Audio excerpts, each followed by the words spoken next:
మీకు తెలుసా, మహాభారతంలో అశ్వత్థామ కర్ణుడు అర్జునుడు కన్నా గొప్ప శక్తివంతమైన గొప్ప వీరుడు ఎవరో నేను చెప్తా వినండి. బార్బారికుడు, the son of Ghatotkacha and grandson of Bhima. Barbarika ఎంత శక్తివంతుడంటే యుద్ధానికి ముందు కృష్ణుడు యుద్ధాన్ని ఎన్ని రోజులు ముగిస్తారు అని అడుగుతాడు. అప్పుడు అక్కడ ఉన్న అర్జునుడు, భీముడు ఇంకా మిగిలిన వాళ్ళకి సాధ్యమైనన్ని రోజులు చెప్పారు. కానీ బార్బారికుడు మాత్రం నేను ఈ యుద్ధాన్ని కేవలం 1 నిమిషంలో ముగిస్తా అని చెప్తాడు. అది చూసి శ్రీకృష్ణుడు ఆశ్చర్యపోయి ఇలా అని బార్బారికుడిని అడుగుతాడు. అప్పుడు బార్బారిక ఏమన్నాడంటే, నా దగ్గర ఆ మహాశివుడు ఇచ్చిన 3 బాణాలు ఉన్నాయి, వాటితో కేవలం 1 నిమిషంలో యుద్ధాన్ని ముగించేయచ్చు అని చెప్తాడు. అప్పుడు కృష్ణుడు బార్బారికుడిని, నువ్వు యుద్ధంలో ఎవరి తరపున పోరాడుతావు అని అడిగితే, ఎవరైతే ఓడిపోయే స్టేజ్లో ఉంటారో వాళ్ళ తరపున పోరాడుతాను అని కృష్ణునికి చెప్తాడు. ఒకవేళ అదే గాని జరిగితే యుద్ధంలో ఎవరు మిగలరు. అది తెలుసుకున్న శ్రీకృష్ణుడు బార్బారికుడిని ముందే చంపేస్తాడు.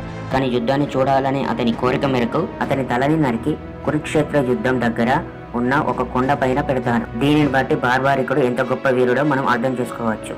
ఈ ఇన్ఫర్మేషన్ ని మీ ఫ్రెండ్స్ అండ్ ఫ్యామిలీకి షేర్ చేయండి. ఇలాంటి ఇన్ఫర్మేటివ్ కంటెంట్ కోసం మన ఛానల్ ని సబ్స్క్రైబ్ చేయండి.